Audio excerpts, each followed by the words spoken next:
Argentina Brazil এখন অতীত। 2026 বিশ্বকাপে এবার বিশ্ব ফুটবলকে দাপট দেখাতে মাঠে নামবে যে 6টি দল ফুটবলের ইতিহাসে এক সময় মানেই ছিল দুই নাম, আর্জেন্টিনার বনাম ব্রাজিল।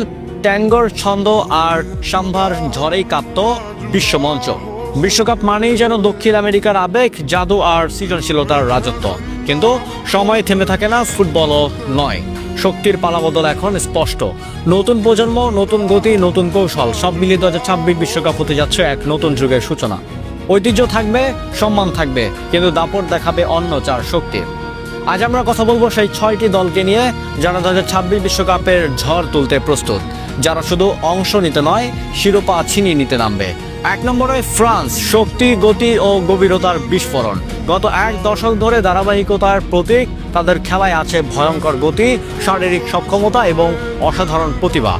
তরুণ তারকারা যেমন দৌড়ের প্রতিপক্ষকে ছিন্ন ভিন্ন করে দেন, তেমনি অভিজ্ঞ খেলোয়াড়রা ম্যাচের গতি নিয়ন্ত্রণে রাখে। তাদের বেঞ্চে শক্তিশালী বিকল্প খেলোয়াড়রাও মূল একাদশের সামনে মানের বড় মঞ্চে চাপ সামলানোর অভিজ্ঞতা তাদের আছে। দ্রুত পাল্টা আক্রমণ, শক্তিশালী মাঝমাঠ এবং আক্রমণে ধার, সব মিলিয়ে ফ্রান্স 2026 সালে হতে পারে সবচেয়ে ভারসাম্যপূর্ণ দল। তারা আবেগ দিয়ে নয়, শক্তি ও পরিকল্পনা দিয়ে ম্যাচ জেতে। 2 নম্বরে ইংল্যান্ড, আত্মবিশ্বাসী নতুন প্রজন্ম। বহু বছর ধরে সম্ভাবনার কথা শুনেছে, কিন্তু এবার তারা সম্ভাবনা নয়, বাস্তব শক্তি। তাদের তরুণ প্রজন্ম ইউরোপের বড় বড় ক্লাবে নিয়মিত খেলায় অভিজ্ঞতা অর্জন করেছে। গতি, সৃজনশীলতা, দূরপাল্লার শট, শক্তিশালী রক্ষণ, সব জায়গায় উন্নতি চোখে পড়ার মতো। সবচেয়ে বড় পরিবর্তন এসেছে মানসিকতায়। আগে চাপের মুহূর্তে ভেঙে পড়তো, এখন লড়াই করে, শেষ মুহূর্ত পর্যন্ত ম্যাচে থাকে। 2026 বিশ্বকাপে হতে পারে তাদের বহু প্রতীক্ষিত গৌরবের মঞ্চ। 3 নম্বরে স্পেন, বলের নিয়ন্ত্রণে নতুন রাজত্ব। আবার ফিরছে তাদের স্বকীয় ছন্দে।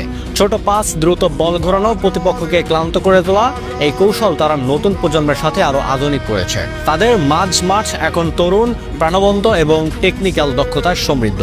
উচ্চ চাপে বল কেড়ে নেওয়া, দ্রুত আক্রমণের রূপ নেওয়া, এসবই তাদের শক্তি।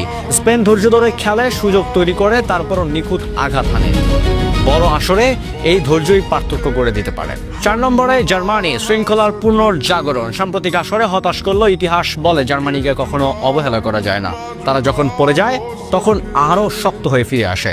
তাদের খেলার সাথে শৃঙ্খলা, কৌশলগত দৃঢ়তা এবং মানসিক শক্তি। নতুন প্রজন্মের খেলোয়াড়দের সাথে অভিজ্ঞতার মিশালে তারা তৈরি করছে নতুন কাঠামো।